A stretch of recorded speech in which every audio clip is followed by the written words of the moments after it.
What's up, guys? This is In the Corner with Destiny McCubbin, and I'm sitting down with the man, the myth, the legend, UFC Hall of Famer, former light heavyweight champion, and the one who has helped build the sport into what it is today, Forrest Griffin. What is up? Not much. I'm just waiting for the guy that did all that cool stuff to show up. How are you doing, though? I'm doing so good, and I'm so happy to have you here. I think he done showed up. Okay. All right. So I appreciate it. Of course. I'm so excited, one, to just sit here and talk with you today. Thank you for taking the time out of your busy life. I know you got a lot going on. You're flying out to China tomorrow for the UFC Performance Institute. Yeah. So I feel honored. You took time for me today. Thank you. You got it. Of course. I mean, from winning the Ultimate Fighter Season 1 to being a part of the most important fight in UFC history. Of all that, I think this is probably my favorite moment. This is probably the highlight of it all. I get to sit down and do a podcast with you. In the corner? Sit down in the corner with Destiny McCubbin? In the corner? Yeah. Well, man. Mama, I made it. There you go. I made it. And now you are part of the UFC Performance Institute. And so I get to help, young fighters. You see me around at the gyms. You see me, you kind of cross paths with me. And that's how we kind of met. Just trying to help UFC fighters, improve their careers, extend their careers, perform better, make more money, make weight easier, have less injuries when they do get injured, recover from them more quickly. And I think the big thing that I kind of talk about is like understanding your intent for the training session, right? So if your body has X amount of miles that you can give, how do you give them in the most effective way to help you prepare for the sport of MMA, right?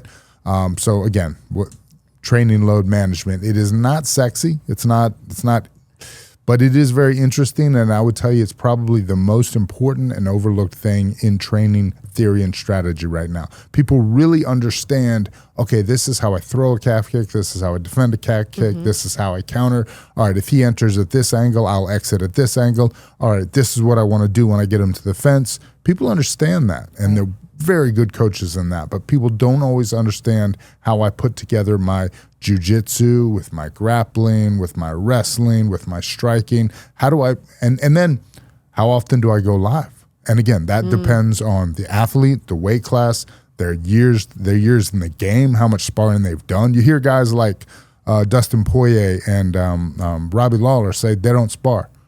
They don't spar hard now, right? But you did they've both got a decade of hard sparring. Max Holloway as well. It's hard sparring for decades. Why would you don't need to, right? So that's not, you have that reaction time. You have that feel for the game, Whereas young guys, they don't have that decision-making under pressure, right? So it's decision-making under pressure, right? Physical pressure. When you're exhausted, you got to make the right choices quickly. Right. It's like speed chess, not chess. Right. That acquiring that IQ, they haven't done that yet, so they have to, like you said, break it down. There's a point where your muscles,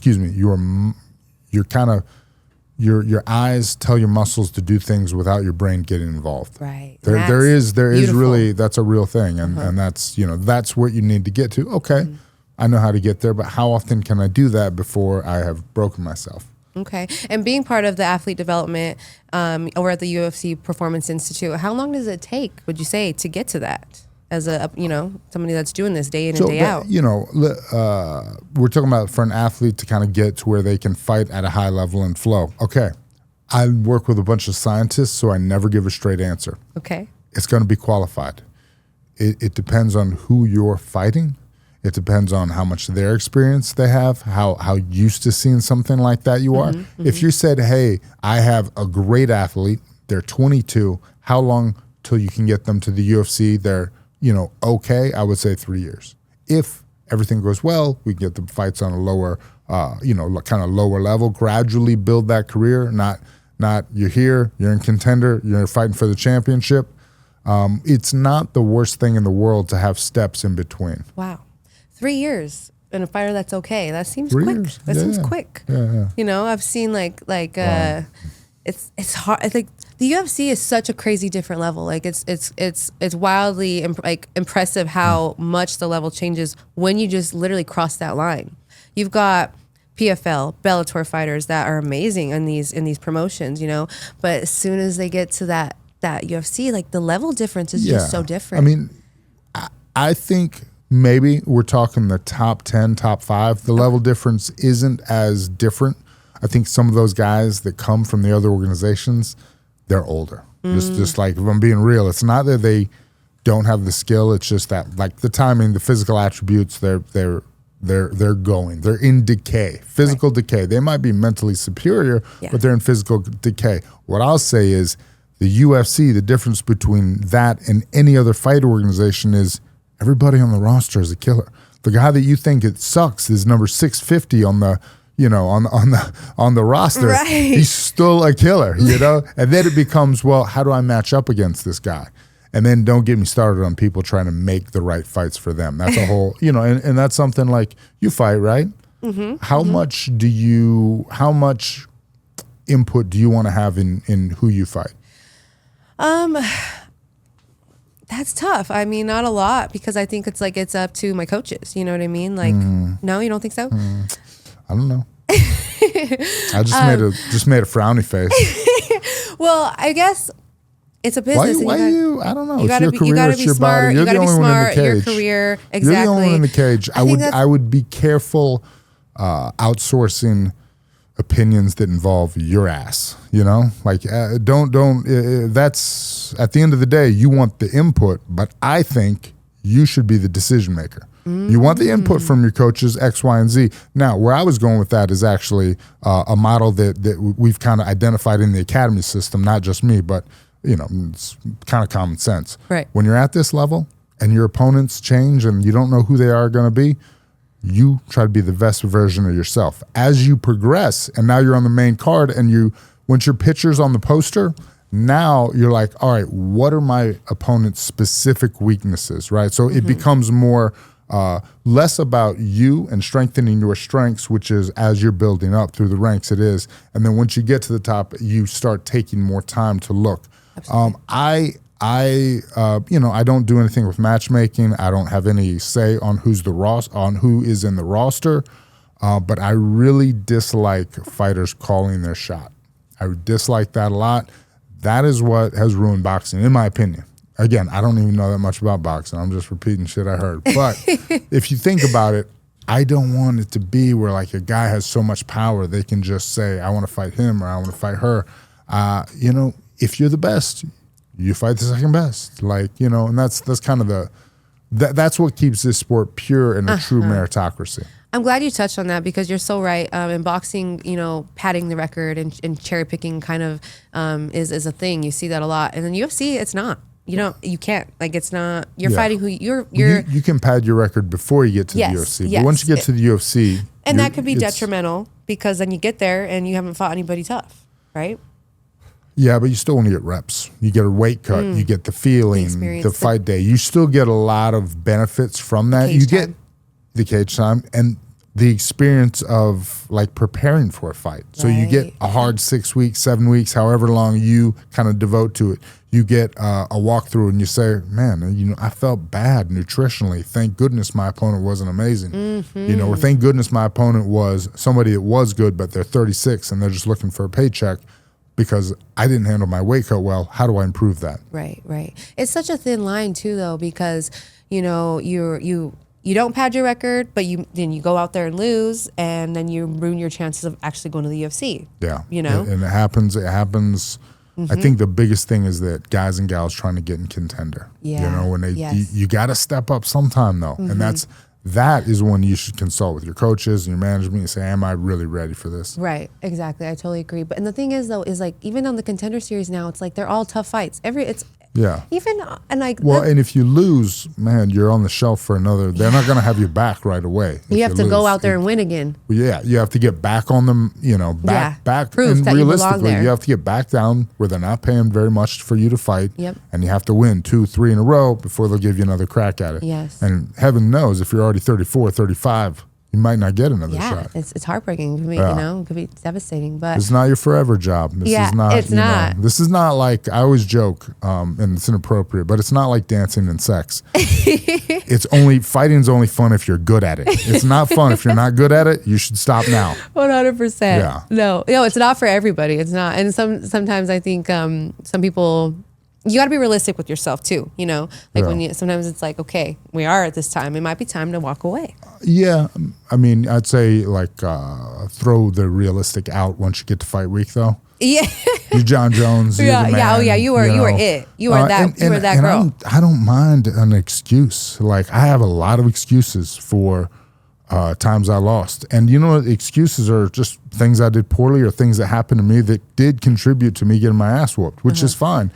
So I went into my next camp with a little bit of all right, it's not that I suck. It's that I got knocked out 14 days before the fight. You know, 14 days to the day before the fight. That might do it. Every time I got tried to work out, I got nauseous, you know, like I couldn't sleep. I wasn't sleeping. I was taking Xanax to sleep like every night. Like, wonder why I lost that fight. Or, you know, I went into that fight. I had broken the needed surgery for the 2 bones in my hand, you know, a couple weeks before that fight. So I didn't, and in the fight, zero effect, you know, but I didn't train for 2 weeks for that fight. Other than running a lot, you know, and that's not the best thing. No, just being able to make weight, basically. Yeah, exactly. Yeah, like you got an efficient cardiovascular system. Yeah, Yay. right. How do you feel about the evolution of the sport? Obviously, you've seen it. You know, from and I try to be a student of the game as the sport evolves. Things change, and you do. I see you. You're in there sparring with the guys in the UFC, but you're also in there taking classes. Well, I don't spar with guys in the UFC anymore. Okay.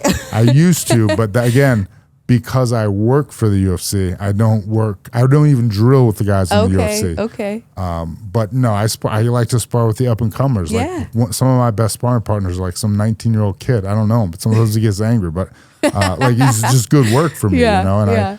And I worked with the Thai coach's 17-year-old son the other day, and I was like, that's all right. I could hang with the 17-year-old, but I just like to see like what they're doing, you know. So okay, that's new, and you know.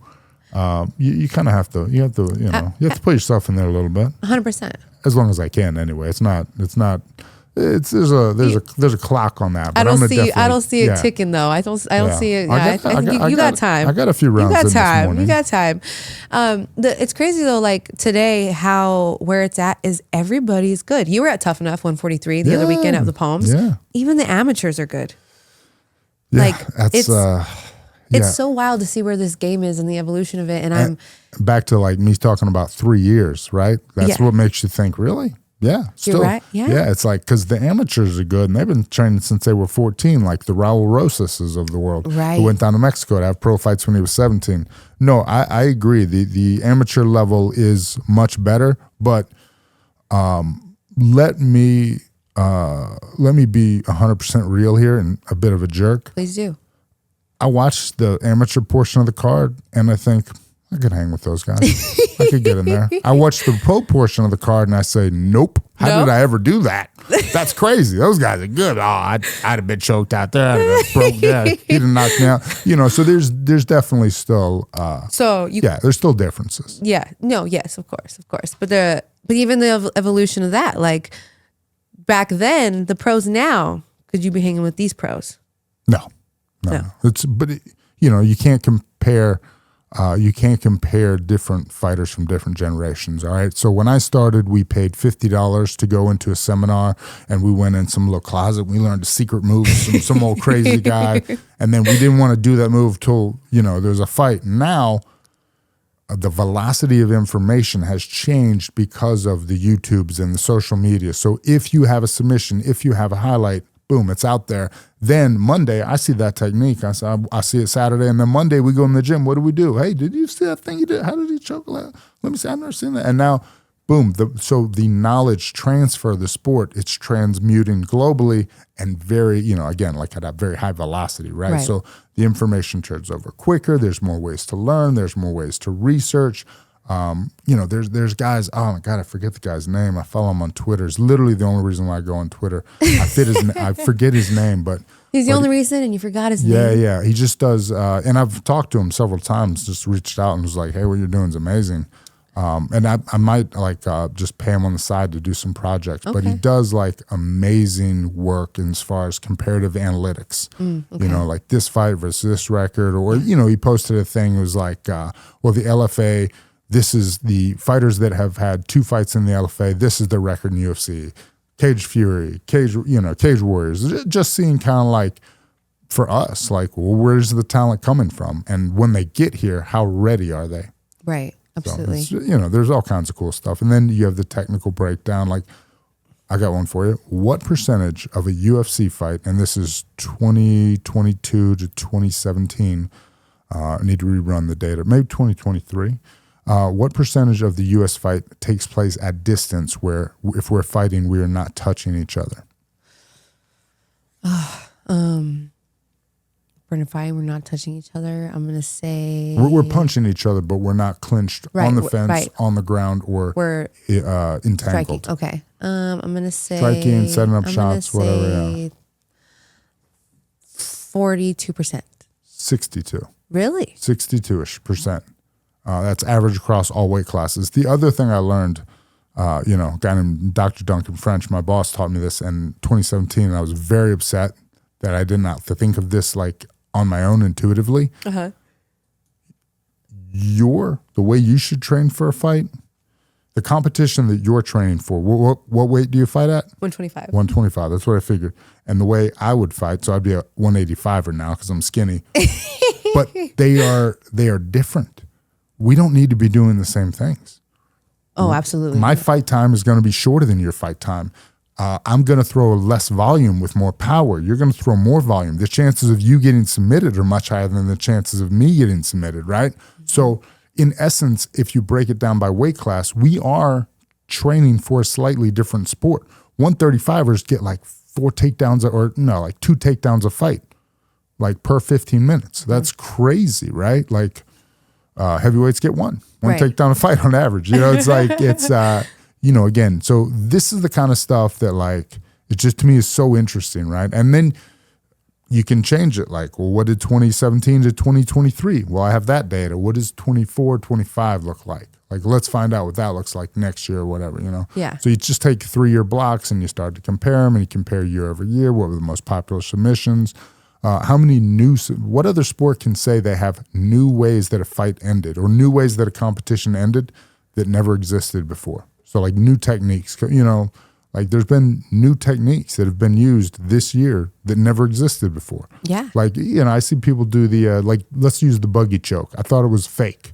And then I saw a couple people get it. And I saw, buggy choke. Hey, you guys should put in your curriculum defense from the buggy choke because apparently it's real. Right. People are doing it. It's like, I don't like, again, I don't assume a technique has validity until it's been successfully performed in UFC a couple times. Okay. I like that. Yeah, a good friend of mine, Vince Morales, he invented his own submission. You know Vince Morales. The Vinchuvian. He calls it the Vinchuvian. It's like he tried that 3 times in his last fight. On Raul. Yeah. Yes, he almost had it. Raul was looking purple. It was a good, definitely a good fight. Yeah. It was. Modified Peruvian choke. Mm-hmm. Yep, exactly. I forget the guy's name. D'Souza, was it? The guy that invented the Peruvian necktie? I trained with him at Langford, and sure enough, he Peruvian necktied me. Yeah. Yeah, I didn't even really, I was like, Yeah. Tony D'Souza, I think. It's cool. It's cool. People are, like you said, somebody will Google evolving into their own techniques. Yeah. I love it. Suluev stretch, named after Suluev, who I think got it twice in the UFC. Oof. Okay. And then I'll tell you a good one. He popped his knee. Not Cody Durden. Cody in Vegas. What's his name? Stamen. Cody Stamen. Aljamain popped his knee with that Suluev stretch, the knee bar from back control. Yes. Who else got that? Raul got that, didn't he? On Mondo Gutierrez, I think, in the Contender Series. Oh yeah. Yeah. That's a nasty one. That's a disrespectful one. You just tap. Like, you're not gonna win. Just so tap. what's just don't do that to yourself. Yeah. Do you miss it, Forrest? Fighting? Yeah. Do I miss it? Yeah. I miss all of it. I'm talking like when I say miss it. Is it like you miss it, you wish you could relive it again? Or is it like you look back, I did it? I would want to, here's what, cool. because I'm kind of a wuss. I would want to go and I wish I could do everything post the day after I won the belt. And that was because, I got that. I was like, all right, that's what I really wanted. And then I would just love to try it again.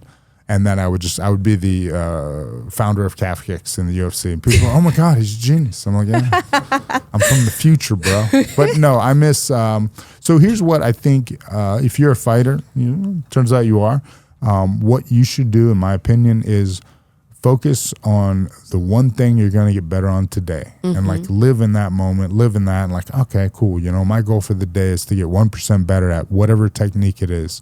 Absolutely. Maybe it's, head outside single to a trip, to a pass. If it's like I'm going to jab level change, touch them to the body and come back hard to the head, or, there's training with intent. Yeah. And like, I miss that feeling. Like, oh, today I'm going to get really tired, run really fast, try to run a little faster than I ran last week. We'll see what happens, know. And then, the camaraderie, I'm a sociopath, so I don't miss that so much. But then I miss the moment, the fighting. And I wish I would have enjoyed that more and taken my time with it.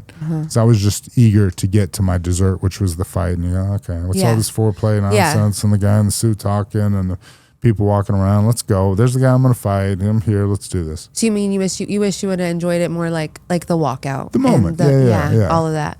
I was just down to go. Like DC is a good example. He's just here for the party. Not for the celebration. Not for the pre-party, not for the post-party, just for the party. I'm here for this and this only. Yep. I like it. Man of the hour. Yeah. Man of the moment. Yes. You got to live in the moment.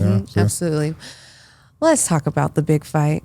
Which big fight? The big fight. Come on. The big fight that's not happening? Which big fight? What's the big? I really don't know. The biggest fight to ever go down in UFC history, and about almost 20 years ago to the date, April 9th, 2005. That's funny. Yeah, 20 years ago. I thought you were talking about like a Jones Aspinall thing, and I was like, is that happening? She got the inside scoop? Please tell me. They don't tell me anything. No, Forrest, I'm talking about you. Okay. Yeah. 2005, we shot the season 2004, 2005, we had the finale, did great ratings. It kind of turned everything around. And then, it made UFC, UFC what it is today. It definitely helped. Well, the whole Ultimate Fighter, was kind of the way to get on the air. Yes. And then they were like, so I don't know if you know, they were $44 million in debt. The UFC, 42. The UFC actually bought the airtime for the Ultimate Fighter, which is unusual. Okay. So they didn't they weren't getting paid. Okay. Wow. They bought the airtime from Spike TV. I was just saying this is back in the day. We're talking Spike TV. Yeah. And then poor Spike, I love them. They loved me, more importantly. I was their guy. I was like, yeah, Forrest. Well, hell yeah. But and then Fox came along and they were like, Forrest who? And I was like, yeah. That's the way it goes. That's the way. Hey, that's just the world. That is just the world we live in. 15 seconds of fame, though, is great. And you're UFC Hall of Fame, all right? So I started fighting, Joe Silva, kind of a legend. He called me up. You're going to fight this guy. You're going to fight that guy. I'm going to fight this one, whatever. Had problem, call him. Then Dana White starts calling me up. Okay. And then I think after the Anderson fight, I dropped 2 in a row. Well, Dana didn't call no more. Joe started calling me back again. I started coach. By the end of it, I was in first class. By the middle of it, I was in first class. By the end of it, I was back in coach. That is just a micro. I bring that up to say, yeah, it's a meritocracy. What have you done for me lately? That's the way the world works. Like I'm not like bitter about it. I'm just saying anybody that's doing this, keep your eyes open. This is the sport you're doing. This is the world we live in, Yeah, you just this is a fight game. Yeah, if you're winning and you're putting eyeballs on screens, and you're putting butts in seats, you're going to get paid. If you're not, you're not. And you're going to feel it. You're going to, you see it, yeah. And like even, today, like the people getting cut, people winning getting cut. You're not entertaining. Yeah, you're cut. Nobody wants to pay money to see you fight. I don't know. I don't really have a strong opinion on it either way, but that's a unfortunate fact of the game that we have, dedicated our lives to. What idiots we are. I'm just happy to see you're still pretty young. You could still quit now and maybe get out. And find something. Or maybe you could use this as a means to an end to launch your podcasting career. We'll see. I competed for a long time. How old are you? I'm going to be 30 on the 13th. Okay. Yeah. How long did you fight? I've been 10 years. Okay, I've been in the game, but I'm kind of not really like, I'll never say never. I'm still in the point where I don't know yet if I'll fight again. It's been a while. That's a no. I mean, not to. Well, you got to be in a point where you're like, yes, I got to do this. But I am loving this side of the game. Or at least the point where you go, fuck that girl, I'll beat her ass. I'm still there. Yeah. I'm still there. And you see somebody, you know what I might do? You see somebody tough enough, and you say, I could take her. She's not that right. That's good. As long as you still got that. I still got that. The dog is still in there. The dog is still in there for us. That shit don't leave. You know. Yeah. I might do some power slap. I don't got it. Do it. I don't got it. I saw you talking. You sent me the video. You talking to your girl about it. I think I worked that event too. Oh yeah. A funny thing. I don't work the women's. Like for the catcher, I do catching. I don't work the women's. No, why? Nah, it's just like I don't know, man. Also, they're smaller, so they'd fall faster. But you miss them. Yeah, you miss. I missed a bad one last go. Oh no! Yeah, shit's gnarly, man. I'm nervous. It's intense when you're up there. I enjoy the vibe when I'm up there because I'm nervous. There, this is a good vibe. Yeah, it's like, okay, there's some energy up here. I dig it. It's so different. I'm like 10 fights, but goddamn, I'm like gonna go out there and like just pray I bite down hard enough. It's so weird though, because you're going like you can't, but you can't, you know. Like I ain't got the best defense, but I'm still gonna move with it a little bit. You can't. Yeah, no, I know. I feel confident though. Like no girl at 125 is knocking me out. Like I really don't. Knock on wood, right? Knock on wood. But I feel pretty confident. I'm excited. I'm still just waiting on that call power slap. They ain't called me yet. Forrest, you better give them a call after this, all right? Yeah, I mean, I don't know that it's that hard. Yeah, but I'm excited. I'm excited. It's gonna be cool. Yeah, so we'll see. I'm liking this side of the game. Yeah. Like you, I'm still training. I'm still out there training. You're in the gym. I see you in the gym all the time. About 3 hours a week, 2 to 3 hours a week. Really? Okay. But it's not like it is what it is. I got a life, a wife, a child, obligations. I got like an actual job type job. So you get what you can. Well, at what point in life did you go from being Forrest Griffin, the fighter, to normal life, job life? I mean, it was like kind of it was a gradual transition for me. I was blessed. I started working for the UFC around 2014. Okay. 2013 actually, and then I actually started working around 2014, and then I kind of gradually worked and kind of found my feet, and then the project of a Performance Institute came online, and basically, I was like, all right, so hey, we're going to try to figure out the best way for fighters to train. I was like, I'm in. I've been trying to do that for literally 20 years. I ain't figured it out yet. I need some smart people. Put me in a room with some smart people. We're going to figure this out. Yeah. We're going to figure out the best way to train for the sport of mixed martial art. And it's exciting because nobody has any idea, and it is the most open sport in the world. Now, when I say open sport, that means it's still evolving. It's new. Mm-hmm. There's not that much dogma. Yet at the same time, there's so much dogma, but it's from judo. It's from, this guy, this boxing guy, this wrestling guy. But you have to take all of that with a grain of salt because it's everything. Like, it's this sport. And, I heard it was very interesting. You heard Taporia talking about how he trains his martial arts or his, I call them, kind of parent martial arts or disciplines. What do I call them? Component martial arts. He trains them separately up until maybe the last 6 weeks or something, which, and then mixes them all up. Puts them together on sparring either twice a week. I didn't really understand. I would like to follow up, but like, Joe, can I come in and ask him a question? Yeah. So and I'll ask him next time I see him, but yeah, either the last 6 weeks he does all MMA, or he kind of trains everything separately, and then a couple times a week spars on little gloves and says, did it go together? I kind of like that. So that's the way it started. That's the way everybody my age started. I don't like it because I stand differently when I box than when I kickbox and when I fight to wrestle. Mm-hmm. I blade. Very bad. And that's the first thing. So when I started, it was wrestling, did Greco wrestling, and boxing around the same time. And it's just very different. And what age was that? This was 19, 20.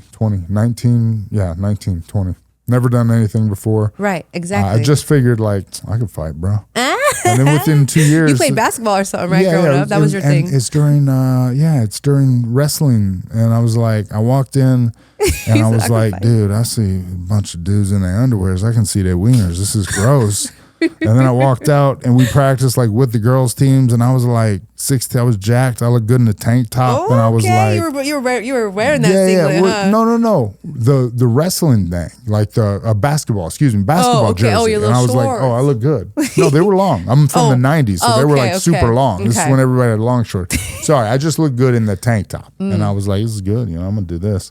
But anyway, that's why. And then in college, I was like, I need to do something, and they only had a club wrestling team, so I was like, yeah, let me get that a shot. And yeah. How'd you do? Since you never, it was never something you did. I mean, I growing won up. Matches and didn't fully understand the rules. Because wrestling is hard. Wrestling is the hardest of it all, I think, personally. But I was a heavyweight, and I was a Greco guy, so it was like 235. I'm more Greco myself. I was pretty athletic. Yeah. And then, I don't know what happened. Where at least the older I get, the more athletic I think I was. Could be that. Who knows? Nobody knows. What's your favorite discipline?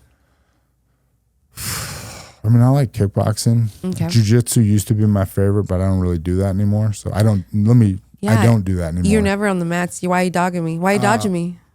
So I was rolling pretty consistently, and I was actually had a lunchtime crew.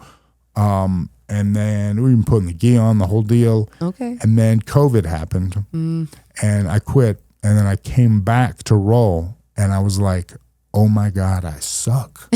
I am like, I don't have it. It was almost 2 years of not rolling. And when I came back, I was just like, I'm so bad, this isn't fun. And every position, so I need both my shoulders replaced, and my left knee is pretty bum.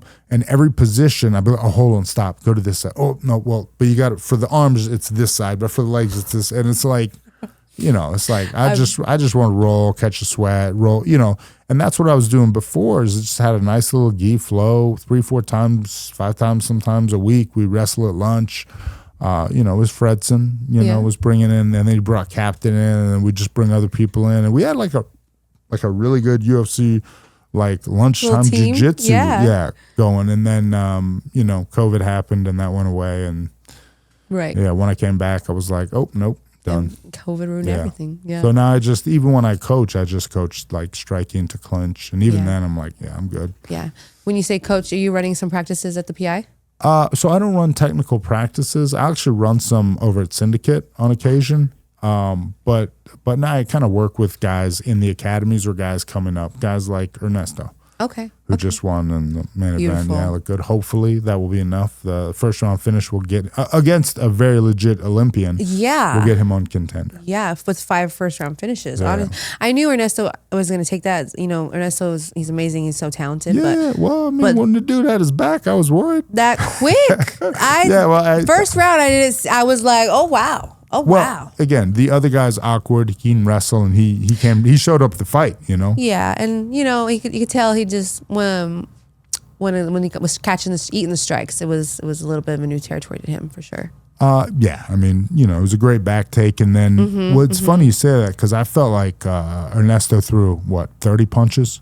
30 consecutive freaking punches, right? Yeah.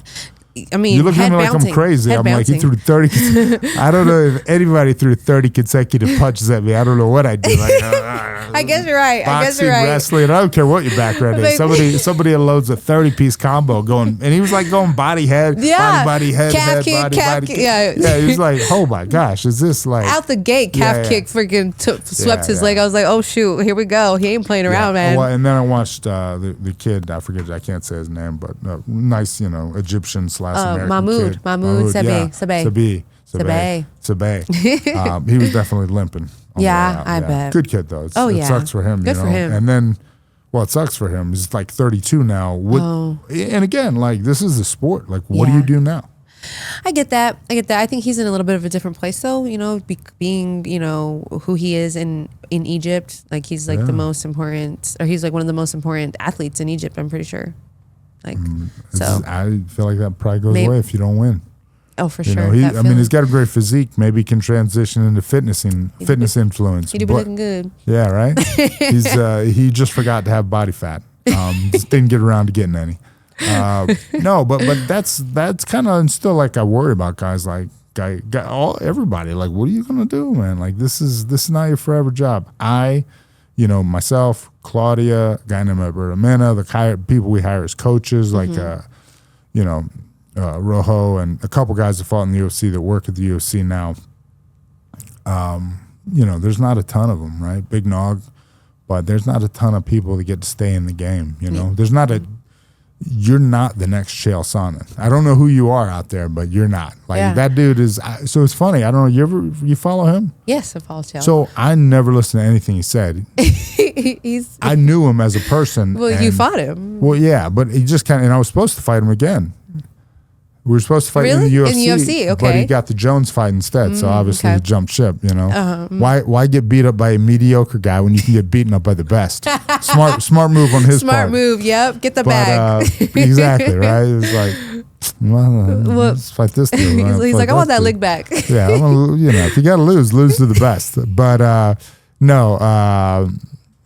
yeah, so I just for whatever reason, my algorithm just started popping up, and he's kind of a genius. It shows me stuff he said years ago. I've never heard any of this. Just on an aside to give you context, I fast forward till the tail of the tape. Look at the tail of the tape, and then I fast forward to the odds and the record and the odds, and then I fast forward till they walk out. I don't listen to Bruce. I don't listen to them talk when they walk out. I don't listen to when there's Joe and them sitting there talking to the camera. I don't watch any of that. I never had I intentionally start the fights about 90 minutes late and then fast forward through, and then I can catch up and do 5 hours of fights in 3 hours. Right. Because there's not that much fight time. So I just watch the fights. So I don't know anybody's personality. I don't, again, I don't care. You're here for the fights. Yeah, I'm just here for the main event. I love it. Is there any fight on your record that you wish you could get your lick back on? There's 9. I mean, I have 9 losses. Yeah, give me 3. I wish I could have fought Anderson in a different way. That was a rough. It was a rough whatever. I tell you, I'll give you the opposite. I was great when I lost to Shogun in Brazil. That was a really hard loss for me. And that's when in my head, I was like, all right, well, you'll never be in the top 5 or champion again or fight for the belt, but you could still fight other old guys on, they're having more 5-round main events with old guys. And I was like, well, I can fight these guys, but I'm not going to be, because I did everything right. And I felt good. I felt really good going into that fight. The other fights that I lost, I was like, well, I can in my head say, well, that wasn't the best me. That wasn't the best me. That guy, that was the best me. That one hurts, got smoked. He still got smoked. That one hurts. The first real, 3 minutes in, the first real, time we got after it, he clipped me and knocked me down. He did knock me down with the headbutt though. But yeah, got to put that out there. Let people know. Yeah, he just beat my ass though. Very nice guy too. Yeah. No, that's always the worst when you're the best version of yourself and you still come up short. And that's this game is so you win or you lose, you could be, it's an unforgiving sport. You give and give and give, and you could, like you said, be the best version of yourself and still come up short. And that's why the percentage of, people that stay in it and, get to that high level is so small, because you get weeded out. You get weeded out. Yeah. I don't know one, but I'm sure there's an easier way to make a living. I still think it's kind of the easiest, but I'm sure there's something. Right. It's so funny too, because people like us, it just makes sense, right? But to normal, and I won't speak for you, but I have no other job skills, no other. There's nothing else I can do.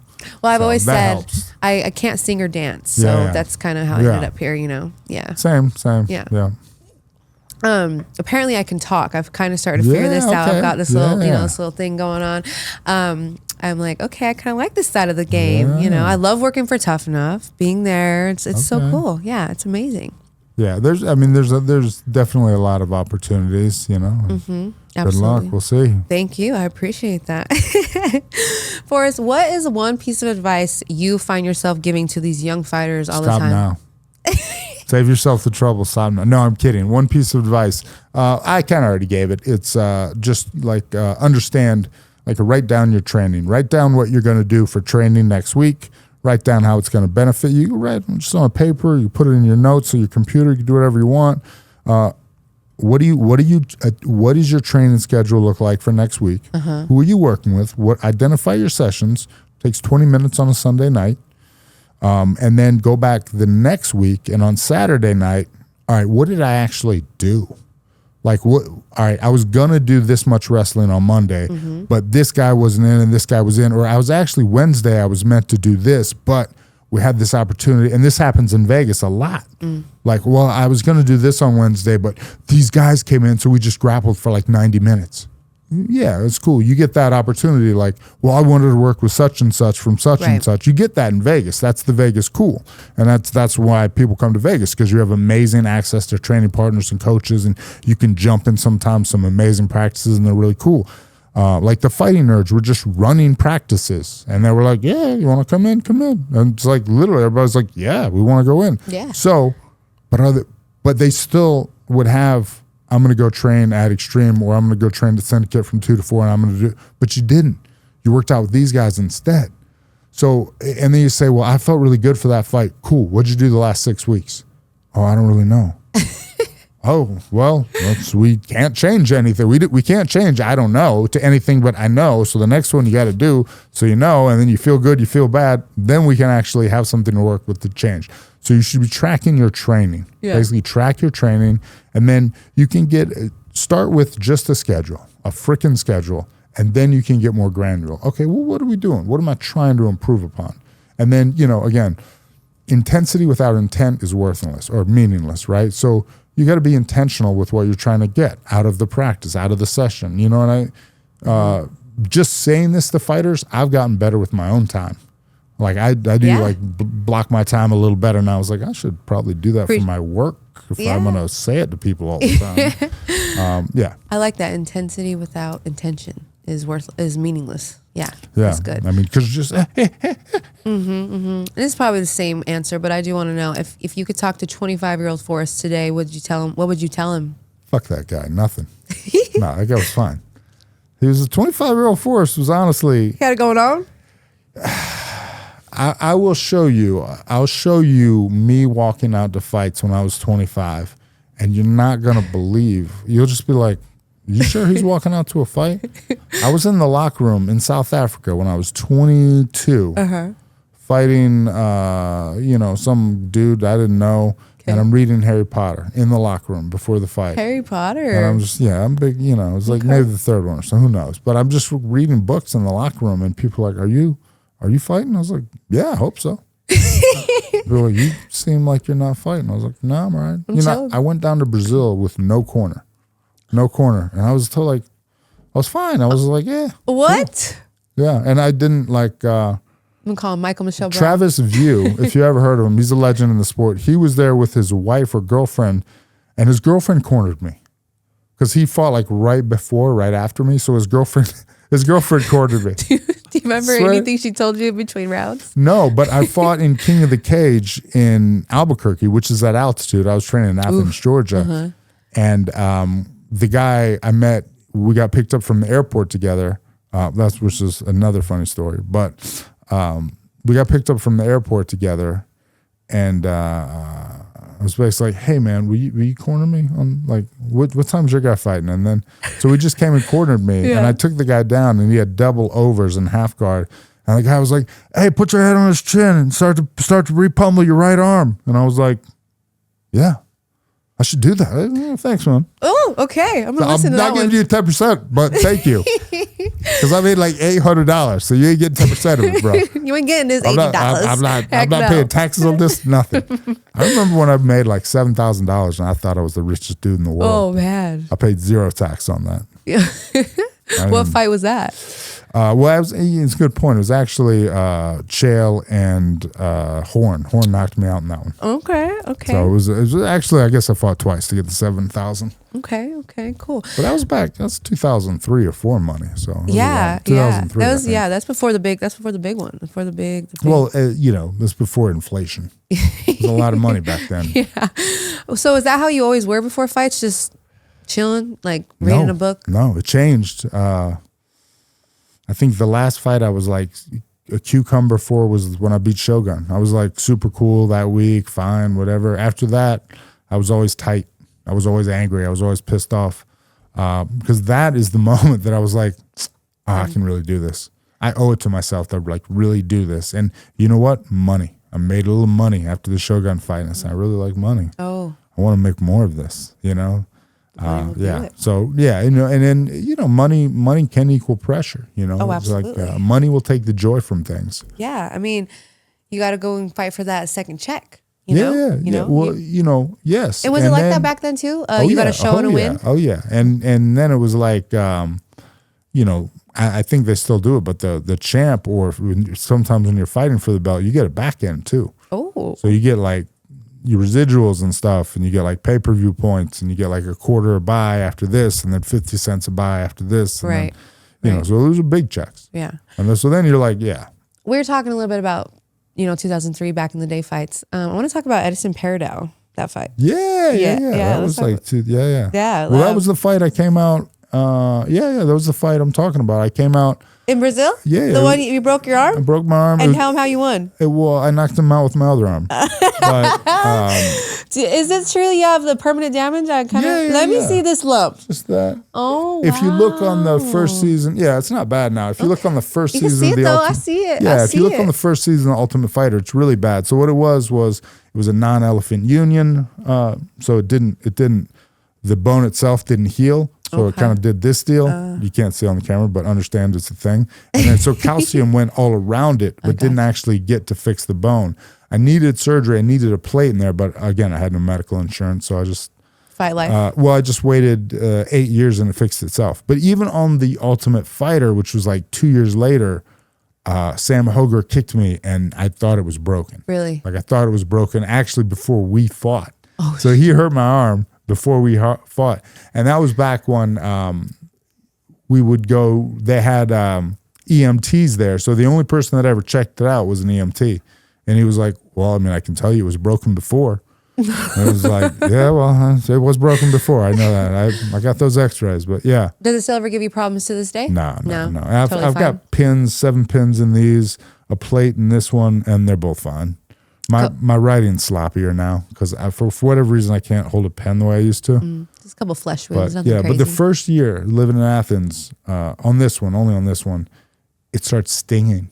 I could feel. I swear this is not supposed to happen because it's not galvanized. It's whatever metal, like where you can walk through metal detectors and stuff.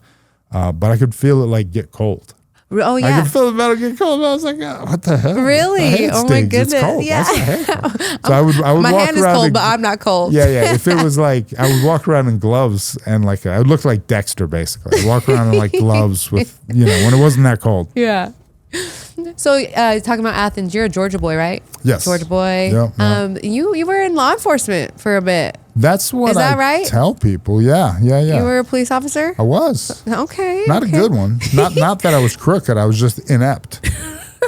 So I am. You can probably tell. We've talked for like 30 minutes now. You can probably tell I'm a pretty decent bullshitter. And I've always been able to bullshit my way into getting jobs that I was unqualified for. Okay. Just I have a confidence that really, kind of shines through. And then day one I show up and I'm like, yeah, you guys know I really don't know what I'm doing. I don't know like, shit. I really was just like, I gotcha. But seriously, what do I do?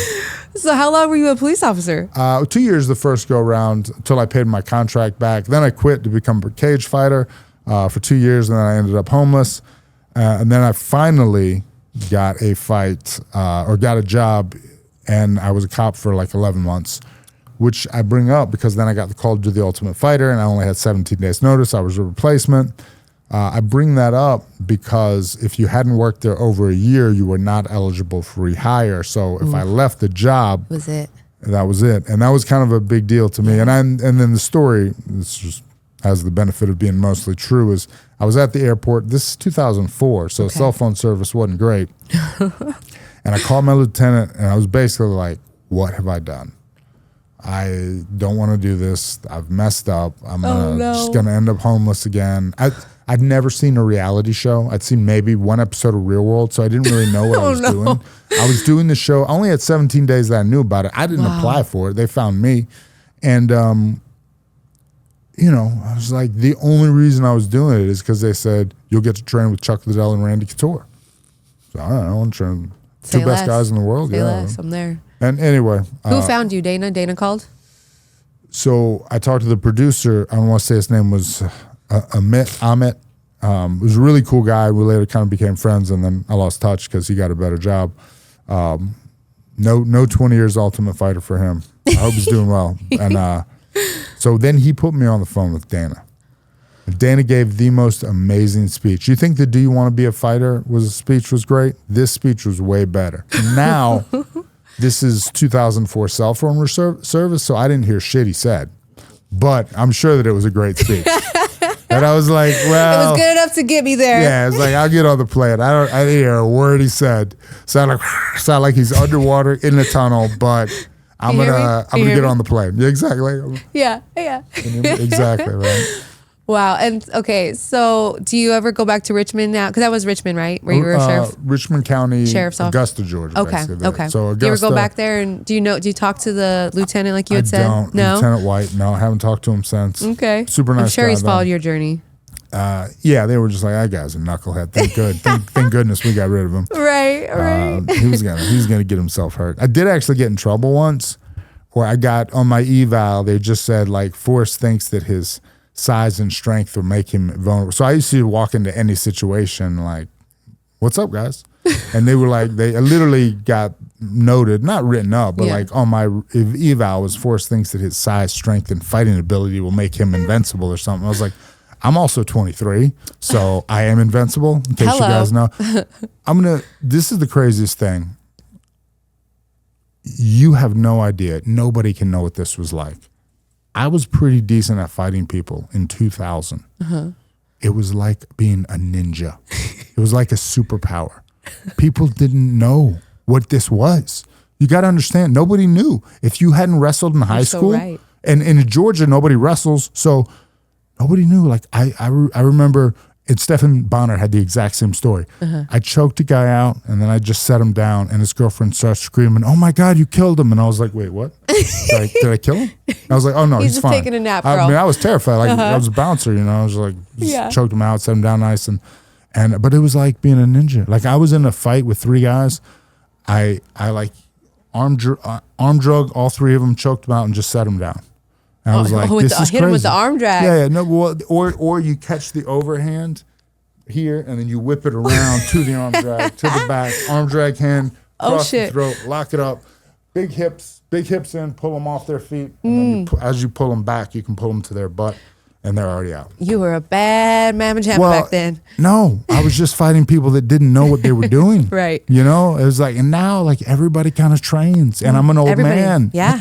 I see like street fight videos, and I'm like, he's not horrible. Like he's been, What are you doing? What are you watching? Yeah. It's craziness. It really is. It is. But yeah, I wish you could go back in time and know what it was like to fight in 2001. Oh, I do too. That was crazy. It was like nobody knew what without. I remember showing up with like gi burns at work, and they were like, "So do you guys just my friend, cop with me was like, so do you guys just like put like nooses on each other and choke each other with ropes?" And I was like, "No, it's a gi." Yeah, I don't know what a gi is, man. Oh my I goodness. was like, "No, man, we don't use ropes."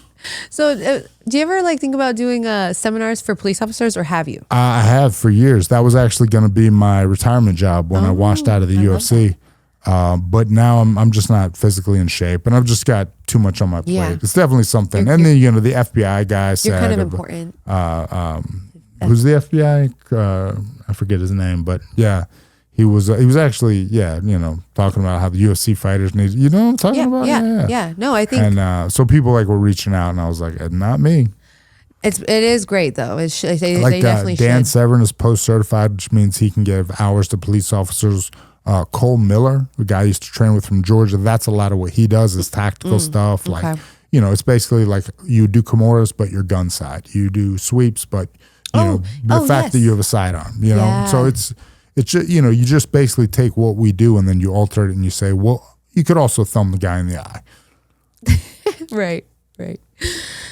Forrest, this has been amazing, and I am going to wrap this up. I've had you for a while. It's a lot of talking. It is. you I've exceeded my word count for the day. I know you got a lot going on. You're going to China tomorrow to the Performance Institute. Go do some. Maybe get my passports. Yeah, get stuff ready. Go do some athlete development out there. Develop some people. Yeah, how long are you gonna be out there? Just a week this go around. Okay. But then I'll come back and then I'll go to Mexico for a couple weeks in July. Very nice. So we'll do the events out here. I'll help support those events here, and then I'll go down and see what they're up to. And hopefully we'll have some guys from the academy in there, like Ernesto, come up to contender this year. I don't see us not doing it. So no, he's definitely got to get that call for sure. All right, before we stop this, I'm gonna just throw out quick lightning questions, and I want you to give me the first thing on the top of your head. C. Favorite fight you ever had? My fight, Stephan. Okay, of course. Toughest opponent. Dan Severn. Weirdest moment you've ever experienced during fight week? Oh gosh, I don't know. Oh, geez, so much for the lightning round. I just got struck. I've had some weird ones. I don't know. I've had some weird ones. Yeah. I mean, I guess I had like a Brazilian lady interview me that was half naked and also didn't speak English, and I was like, what? Oh, and she also had a big fake nose on, and I'm like, this is not. We don't do this in America. This is not something I'm prepared for. That's it. There we go. That takes the cake. A book you'd recommend to a fighter? A book I'd recommend to a fighter. There's a great book out there called Got Fight. It's really good. Who's by Got Fight? Got Fight. I want to read this. This guy, I forget his name. Forrest Griffin, I think, was the author of that. Yay! New York Times bestseller. A nickname you secretly wish you had. A nickname I secretly wish I had. I'm anti-nickname. Forrest is good enough. Forrest and Griffin, those are both like two nicknames. Honestly, they're really great. Yeah, come on. It is really great. I feel that. I feel that because I'm like... Sorry, don't need a... Yeah, I get that. Well, I've given you a nickname. You don't know this, but you actually party a lot. So it's Destiny McCubbin because you're out in the clubs. What? So McCubbin. I think we can get that McCubbin. I don't party. She's out. Oh, she's a partier. No, big time, guys. No, don't listen to her. She's out. That's actually where she meets most of her guests. Is out at the club. Oh yeah, that's where I met Forrest a couple weeks ago. That's where I picked him up. if we're at the club, it was like the seniors club. We're playing bridge at 7 p.m. Oh my goodness, Forrest! Thank you so much for your time. Thank you. You've done it all in this game. You've seen it all. You left an amazing impact and legacy for all these young fighters. It was an honor to have you. Thank you so much. You've been everywhere, and now you've been in the corner. The most important place. So check it out. Bucket list complete. This is In the Corner with Destiny McCubbin, guys. Real fighters, real stories, real talk. I'll see you next round.